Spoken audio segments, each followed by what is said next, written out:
E passando já para a segunda palestrante do dia, a Ana Rita Sequeira do Nascimento, com o tema Feminicídio e Pandemia, Estratégias de Atuação. Ana Rita, promotora na Bahia, com 25 anos já no MP, hoje exercendo a titularidade na 5ª Promotoria Criminal de Salvador, Tribunal do Júri, coordenadora do Núcleo do Júri do MP da Bahia, exerceu a coordenação do GAECO, já representou o MP da Bahia junto ao ENCLA, na oportunidade exerceu a representação do Conselho Nacional do MP junto ao ENCLA também, foi membro auxiliar do Conselho Nacional do MP de 2010 a 2014 para o desenvolvimento da ENASP, onde atuou como subcoordenadora do Grupo de Persecução Penal do Conselho Nacional do MP junto ao Ministério da Justiça.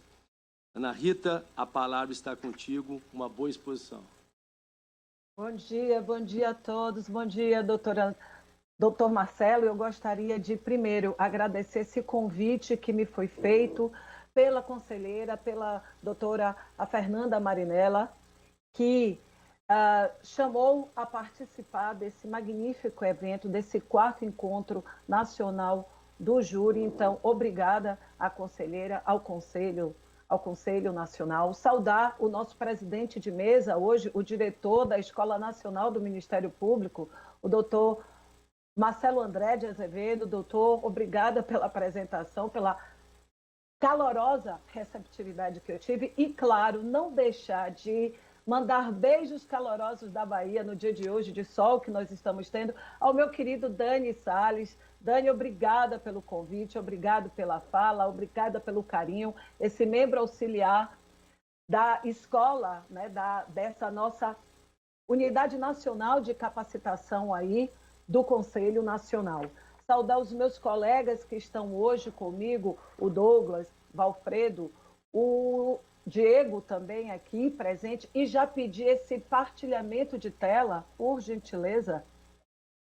Vou pedir esse compartilhamento de tela com os senhores para começar essa nossa apresentação.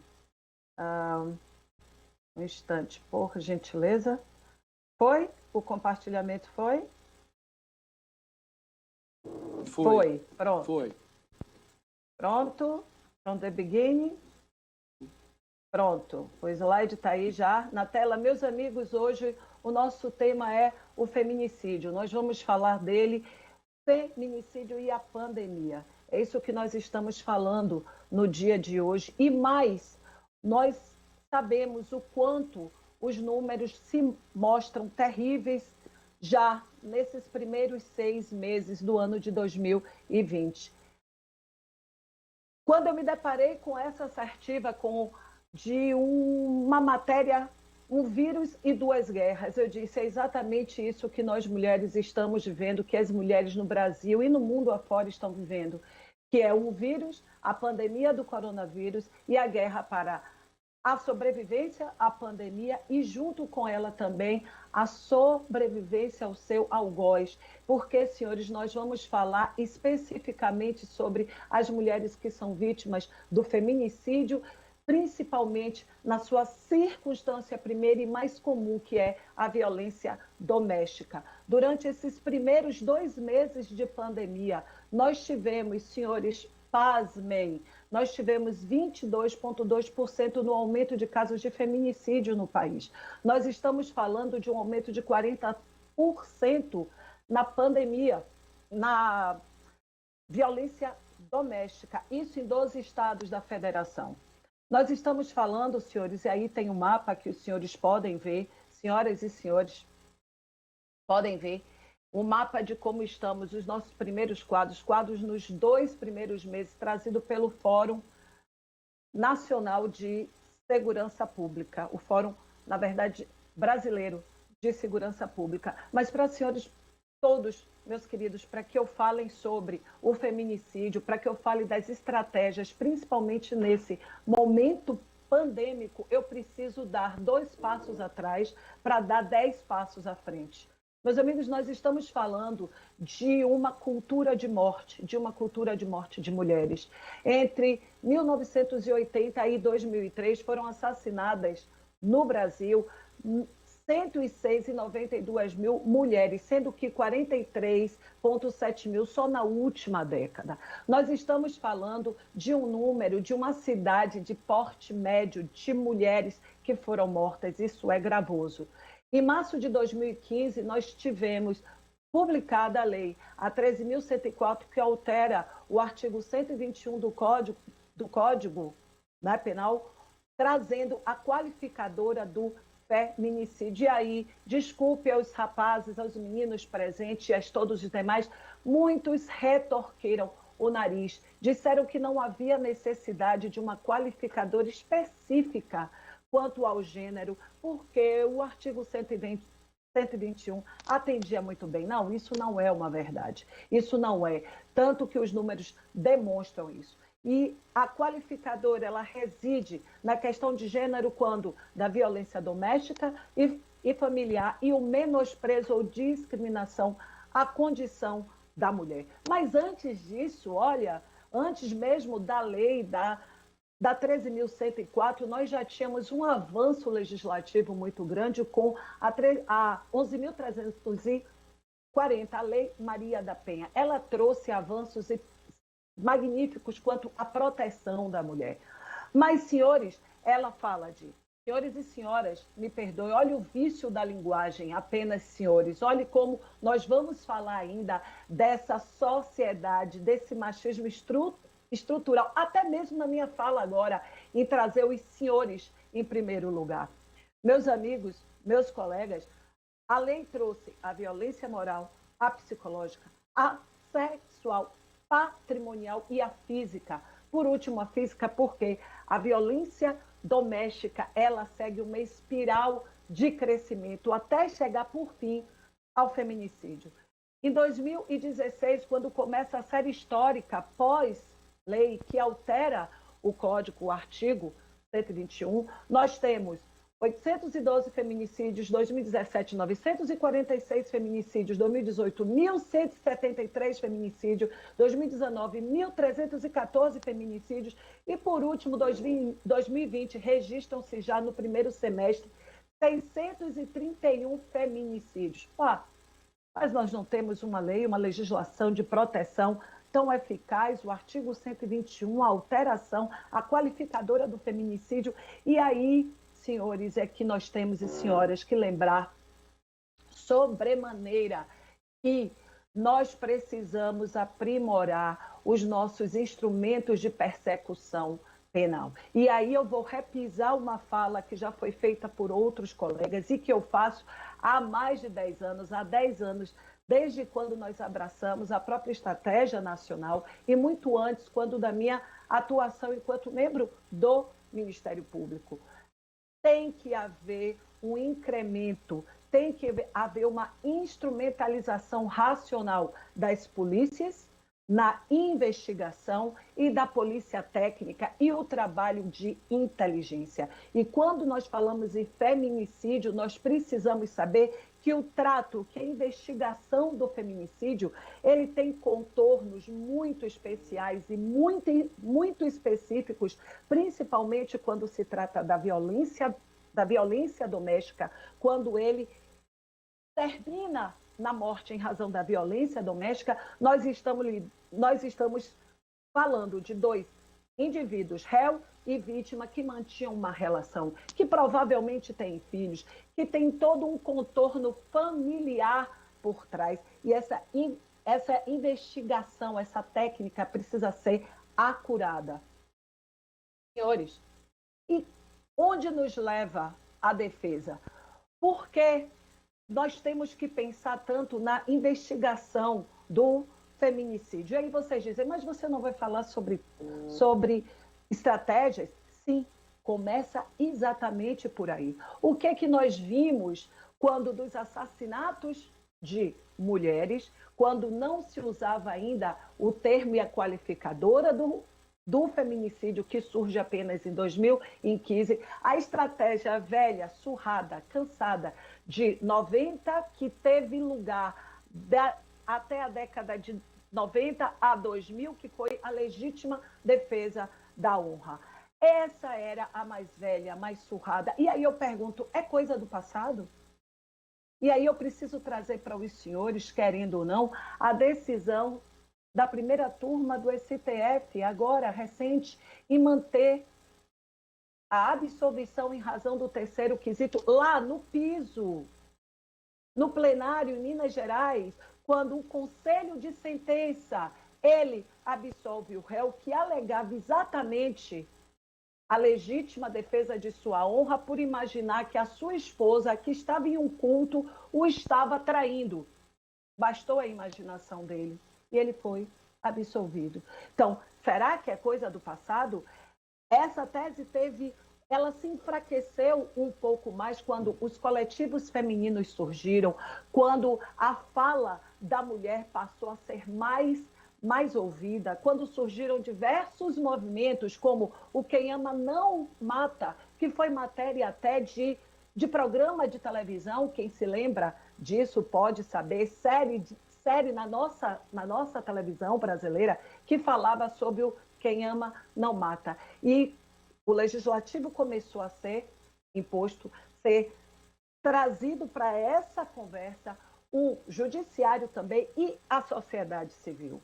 Mas será que é? Olha, uma decisão recente do ministro Rogério Schietti, em que, em 2019, agora, uma defesa pediu absolvição sumária do réu, sumária, alegando a legítima defesa da honra. A legítima defesa da honra, então, migrou depois de todo esse combate social de todas essas organizações para que ela se enfraqueceu. E aí veio o homicídio privilegiado. A defesa migrou da fala da legítima defesa da honra para o homicídio privilegiado. A violenta emoção, logo em seguida, a injusta provocação da vítima. Então, isso foi o argumento repaginado pela defesa, com uma retórica de violenta emoção, em razão de traição, inconformismo com o fim do relacionamento amoroso ao qual o réu se dedicava, excessivo amor do réu pela vítima, que leva a matá-la porque não pode ficar sem ela. E por último, senhores, e senhoras, o que nós estamos vendo, colegas, hoje, mais do que nunca, isso eu digo porque além de estar atuando em uma vara do júri, da qual eu sou a titular, eu estou também substituindo uma vara de violência doméstica na capital. E nós estamos vendo, a argumentação agora é o desequilíbrio mental e ou emocional da vítima. A mulher é descrita como portadora de desequilíbrio mental, consumidora de remédios, bipolar, carente, instável, histérica, ciumenta. E, na verdade, o evento morte culminou, deu-se por conta dela. O homem estava apenas, o réu se defendendo daquele ataque histérico, daquele ataque doente, daquela pessoa portadora. Os exemplos que eu tenho visto muito nas varas de violência doméstica, bipolar, toma remédio controlado, os fatos são fruto da sua imaginação, ciúmes, porque ama muito. E aí, senhores, nós temos mulher age com emoção e não com razão, mulher muito problemática, mulher, mas ela provocou, ela é mal amada, mal comida, essa é uma das piores. Você sempre dá piti, porque você tá brava, é TPM, vestido curto demais, tá pedindo, hein? Já sei o que vocês estão pensando aí, meus amigos. Tenho certeza. Pronto. Começou essa fala de machismo. Sim, senhores. Aceita que dói menos. Nós temos que falar do machismo estrutural, sim, existente. Nós temos que falar, sim, que nós vivemos em uma sociedade patriarcal, sim, com conceitos de moral ainda muito assentados. E nós estamos vendo isso agora, com esse novo fôlego, com esse novo sopro de moral e bons costumes que nós estamos vivendo hoje na história brasileira. Então, nós sim, nós temos que falar sobre isso. Eu vou contar para vocês um caso em que eu fui a plenário em 2015. O julgamento foi em agosto. Era um homicídio. feminicídio porque o fato foi em 2012. Eu não instruí esse processo, não fui eu que instruí, eu apenas recebi o processo pronto para júri depois que se esgotaram todos os recursos, a pronúncia então transitou e chegou para que eu fizesse o plenário de julgamento. Então lá se vai, Ana Rita, terminando, gente, tinha acabado de ser publicada a 13.104, a alteração do Código não afetava esse processo, evidente, mas eu fui cercada com o meu PowerPoint, munida, como sempre, com toda essa descrição, os números, o que a gente sabia sobre os casos de feminicídio, os números terríveis no país, o perfil da vítima de feminicídio, o processo estava bem instruído, meus amigos, desde o fato, arma, testemunha de viso que aconteceu em um bairro nobre de Salvador, que é o bairro da Graça. Aconteceu, lá estava, a vítima era uma funcionária de um restaurante, ela foi pega pelo seu então namorado ou ex, uma menina franzina, de compleição mínima, porque trazia no laudo, né, que ela era aquela menina magra, de baixa estatura, e ele, um homem alto, ele segurou-a pelo braço, impossibilitou a sua defesa, disparou 4 tiros, simplesmente porque ela não queria mais o relacionamento. Tinha testemunha de viso. Ana Rita estava bem, eu acreditava, não, isso não iria acontecer, era inimaginável não condená-lo. Consegui ainda o feito de colocar no plenário nada mais, nada menos do que 4 juradas mulheres. Foi um feito, sentaram no conselho de sentença, tá certo, fiz a minha fala, fui a réplica. Só que o réu, quando sentou e foi interrogado, falou do seu amor incondicional à vítima, falou do quanto ele a amava e dos planos desfeitos por ela, quando naquele dia, quando ele foi procurá-la mais uma vez, disse que nada mais queria porque estava mantendo um outro relacionamento. E eu costumo sempre, meus amigos, dizer, quando estou em plenário e sempre surgem essas alegações de um outro relacionamento, de uma traição, de um amante, eu digo, tá, é o homem invisível ou o Gasparzinho, fantasminha? Camarada, por quê? Não há qualificação desse homem nos autos, não há descrição desse homem nos autos, não há qualquer prova de encontros, nada. Apenas a simples alegação do réu. Sabe o que aconteceu, senhores, senhoras, meus colegas? Homicídio privilegiado, o privilégio passou, amarguei, desceu, azedo, desceu, trincando na minha garganta. E aí eu precisei sentar e pensar, o que foi que eu fiz de errado? O que é que eu não falei? Não era tão óbvio, não era tão certo. Era? Era. Aí, vamos rever os autos.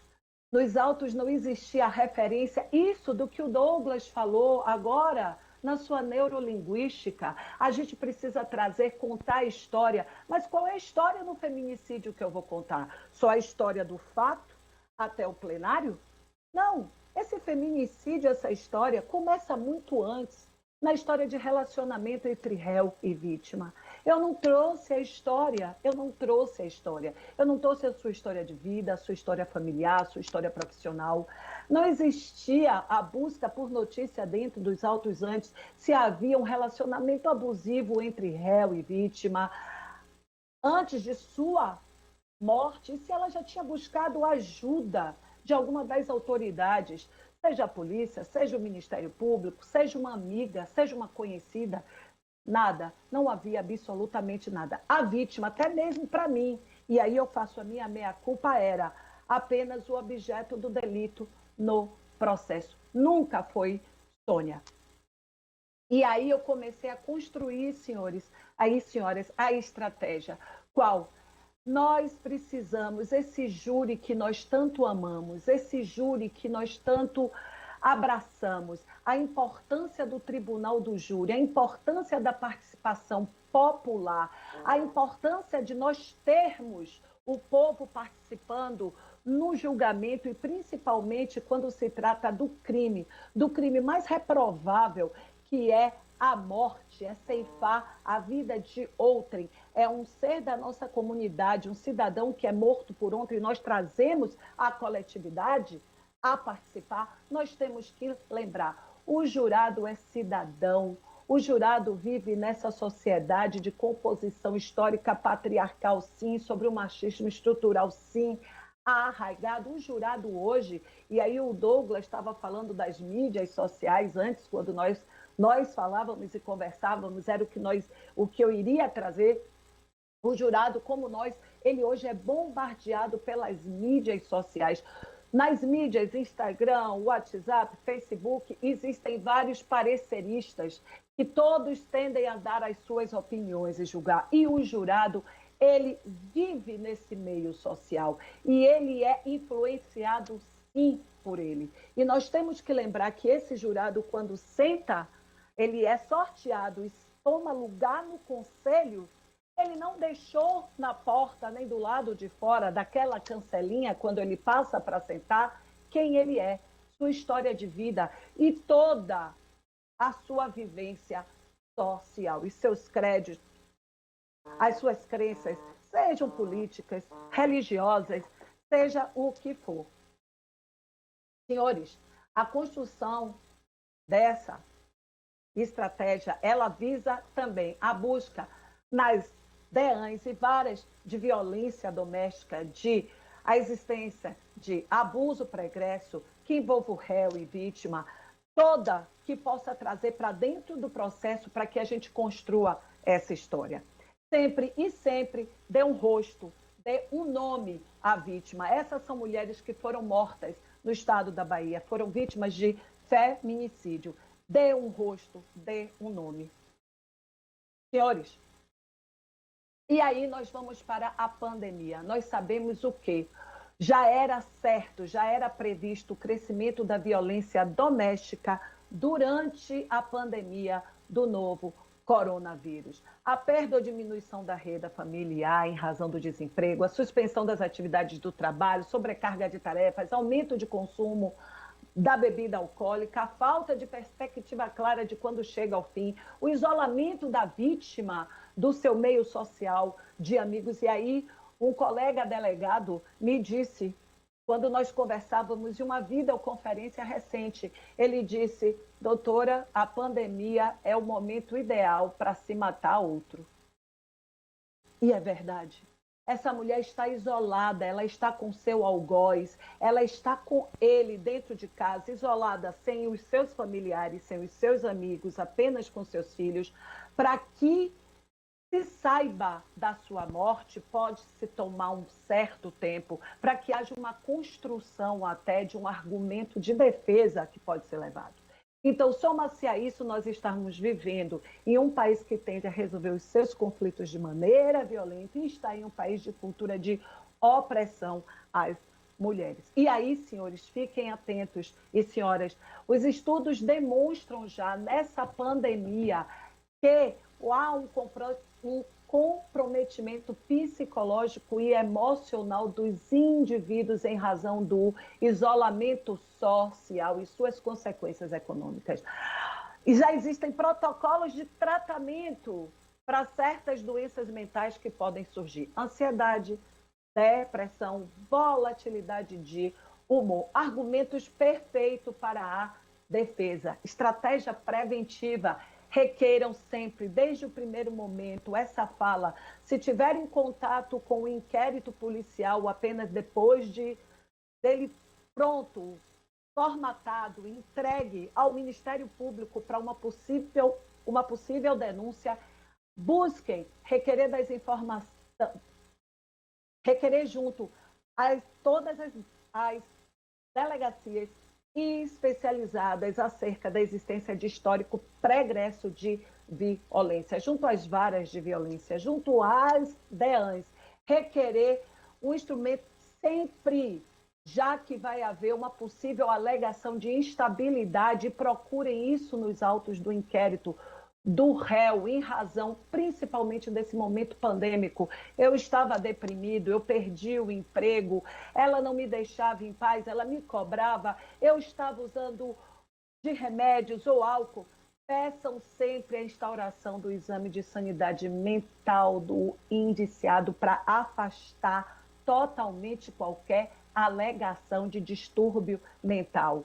Requerer todas as perícias junto ao DPT possíveis, senhoras e senhores, requeram, meus colegas, inclusive as atinentes à violência sexual. Essas são imprescindíveis. Observar se foi realizada a perícia de local de crime para a percepção da dinâmica do fato. Lembrem, essa mulher está isolada dentro de casa com esse homem. Mesmo que a comunicação chegue depois, mesmo que o conhecimento da morte dela chegue depois, queira a perícia de local. Queira que os peritos vão lá para levantar a possível dinâmica do fato, até do quanto alegado por ele. Isso é imprescindível. A oitiva dos residentes da moradia, filhos, parentes, amigos próximos, para que descrevam aspectos da convivência entre o réu e a vítima. Isso é imprescindível. Essas pessoas podem contar quando nós sabemos que muitas das mulheres não narram os abusos que são vítimas, não buscam a autoridade policial, as DEANs, elas não buscam por medo do autor, por medo do réu, por vergonha, façam. Ouçam os parentes, ouçam os amigos, eles vão fazer com que o seu arcabouço, a sua história, para que a qualificadora do feminicídio não caia por terra. Ouça todas essas pessoas envolvidas, porque eles podem lhe dar uma cronologia de todos esses fatos. E por último, o que nós estamos tentando implementar aqui é, sobretudo, a pesquisa da lista de jurado pelos órgãos de inteligência dos MPs. Senhores, nós não estamos mais em cidades muito pequenas, fora as do interior, país afora, mas nós não temos tempo de ter essa relação mais próxima do próprio jurado por conta do nosso trabalho, que é muito premente, nos exige demais. E nós até não podemos ter esse contato tão próximo de um possível jurado. Então, vamos utilizar, principalmente nas grandes capitais, esse dispositivo, uma investigação da inteligência da lista dos jurados apresentados. E o que eu estou querendo replicar aqui também no estado da Bahia é um projeto maravilhoso feito pelo meu querido colega Paulo Sérgio Markovics, do Paraná, em que ele fez um perfil do jurado do estado do Paraná. Essa é a ideia. Nós precisamos conhecer o jurado. Nós precisamos saber quem está sentando. Nós precisamos, lembrem do caso recente da primeira turma do STF. O jurado de piso absolveu o réu no terceiro quesito, naquela absolvição por clemência o jurado absolve o réu? Sim. Por quê? Quem sentou? Quais as convicções dessas pessoas? Quem são elas? Então, vamos saber como os nossos jurados pensam hoje. Essa é uma das melhores estratégias que hoje nós podemos implementar. O banner da violência doméstica, e aí eu peço a doutor Marcelo que me diga, ainda tem algum tempo? 10 minutos. Então dá. Eu falei rápido, me perdoe. Eu falei rápido com medo de ser gongada, viu, gente? Porque há uma ameaça de gongo. Quem passar do tempo é gongado. Então, não quero isso no meu currículo. Então, eu dei uma acelerada, mas eu vou, então, ter um tempinho para que eu mostre para vocês a falta de despreparo quando nós não temos nos nossos agentes do sistema de justiça e de persecução penal o preparo devido, principalmente no que diz respeito à investigação da violência doméstica e do feminicídio. Essa matéria foi ao ar no dia 3 de setembro desse ano, agora em plena pandemia aqui no estado. Eu quero que vocês vejam, ela é curtinha e eu vou interromper. A gente que me atendeu perguntou o que eu estava fazendo lá, com 2 crianças, né, de forma muito ríspida. E eu me senti muito constrangida, porque eu já tinha me deslocado de onde aconteceu o fato até a DEAN de Piripiri. É uma aflição que você acha que você que está cometendo o crime. E aí eu pedi um copo de água, ela disse, quem disse que aqui tem copo? E aí eu fui pro banheiro chorar e tentar me recompor, colocar meus filhos no carro e vim para casa. O relato da dona de casa é da primeira vez que procurou a Delegacia Especializada de Atendimento à Mulher em Piripiri. Isso foi há 5 anos, quando teria sido ameaçada de morte pelo ex-companheiro, pai do filho mais velho, que não anda nem fala. Em outubro do ano passado, a dona de casa, de 42 anos, voltou a procurar a mesma delegacia para denunciar o pai da filha caçula por violência psicológica e física. E, de novo, se deparou com um despreparo no atendimento. A da segunda vez foi a vez que eu fui com os meninos e não tinha delegado na DEAN. Foi um sábado, encaminhou a gente para o Iguatemi. Quando chegou lá na central de flagrantes, o agente homem que me atendeu perguntou o que eu estava fazendo lá com aquelas 2 crianças. Eu tinha noção do que estava acontecendo, que eu não podia levar aquelas 2 crianças ali. Na central de flagrantes, conseguiu registrar a ocorrência, mas foi desestimulada pelo delegado a pedir medida protetiva. O delegado chegou a registrar a ocorrência? Ele registrou o BO e disse que não seria necessário a medida protetiva. E que eu viesse para casa e que o agressor se comportasse, que voltasse no dia seguinte, que conversássemos como casal, tentássemos nos entender. Final de julho, a dona de casa diz que depois de sofrer ameaças do ex-companheiro, procurou a DEAN de Piripiri. E pela 3ª vez, o atendimento a deixou ainda mais fragilizada. O atendimento, novamente, é péssimo, é horrível. Você é julgada no olhar. Dessa vez quem me atendeu foi um rapaz, perguntou o que eu queria. Eu pedi um copo de água, ele disse que não tinha copo. Eu estava muito nervosa, tremendo. E na hora que eu fui fazer meu BO, eu expliquei as coisas e a moça digitou do jeito que ela queria digitar. Colegas,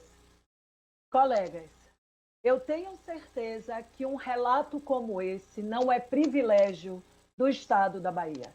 Eu tenho certeza que em cada estado da federação, todos vocês podem trazer um relato como esse, milhares, vários de relatos como esse. Nós estamos falando do aparelhamento correto dos persecutores do processo penal, dos persecutores do crime. Nós estamos falando que nós precisamos instruir e capacitar da forma correta essas pessoas. Então, você está dizendo o quê, Ana? Que essa senhora é uma bem provável vítima de feminicídio? Sim. Por 3 vezes ela buscou a nossa, porque nós nos incluímos nesse pacote, nós estamos, e ela não obteve. Então, nós precisamos começar, e aí eu gostei muito da fala da Simone ontem, quando ela disse, sai do claustro, que é o seu gabinete, e passe a ter a interlocução com todos os atores do sistema de justiça criminal. Sabem por quê, senhores? O processo criminal é do réu. Ele é a grande estrela do processo penal. Vamos começar? Princípio do juiz natural. Direito à ampla defesa, o princípio da ampla defesa. O direito de permanecer em silêncio. O direito de não produzir prova contra si mesmo. Eu posso continuar a lista. Eu tenho acho que mais 5 minutos. Dá para essa lista. A vítima, ela é mera figurante. E no feminicídio ela se torna mais ainda. Porque esse tipo de preconceito que é social, que é imbuído, que é cultural, ele nos persegue por conta da nossa convivência, da nossa educação. É por isso que precisamos, além de todo esse aparato jurídico, nós precisamos começar a pensar em políticas públicas de educação, sobretudo. que traga meninos e meninas, homens e mulheres a uma consciência de igualdade de gênero. Mas isso fica para uma outra conversa e um outro debate. E, senhores, para finalizar, dizer o quanto devemos abraçar campanhas como essa. Eu quis trazer aqui simplesmente algumas ideias, algumas das construções que eu fiz ao longo da minha caminhada e do meu aprendizado, montando estratégias necessárias para esse enfrentamento desse mal que é o feminicídio e principalmente nesse momento pandêmico que nós estamos vivendo. A campanha do CNJ, e essa foi uma campanha que nós desenvolvemos aqui em 2014. Feminicídio, uma realidade que queremos acabar. Com isso, eu queria agradecer demais a paciência de todos vocês. Espero que não tenha estourado o meu tempo. Meu Deus, estourei meu tempo. Espero que não tenha estourado o meu tempo, porque meu medo, doutor Marcelo era segongada. Estava morrendo de medo de ouvir aquela cornetinha, sabe, tipo chacrinha, pé, tá fora. Então, eu estou aqui, primeiro, agradecer mais uma vez todos vocês por essa oportunidade. Espero ter sido clara, passado uma ideia de uma forma clara para todos vocês. Para os meus colegas, eu esqueci, acho que foi o nervoso. Olha, imagine o nervoso de falar nacionalmente para todos vocês. Sintam-se meus colegas do Ministério Público brasileiro e confrades no júri, abraçados, em especial os meus colegas do Ministério Público do Estado da Bahia. Meus colegas, um abraço. Doutores, muito obrigada. Muito obrigado, Ana Rita, pela empolgante, calorosa apresentação. Com toda certeza, contribuiu para todos nós aqui que estamos assistindo, os colegas aí do Brasil todo. Muito obrigado mesmo, Ana. É com uma contribuição como essa que um evento como esse, ele cada vez mais une e fortalece a nossa classe. Muito obrigado.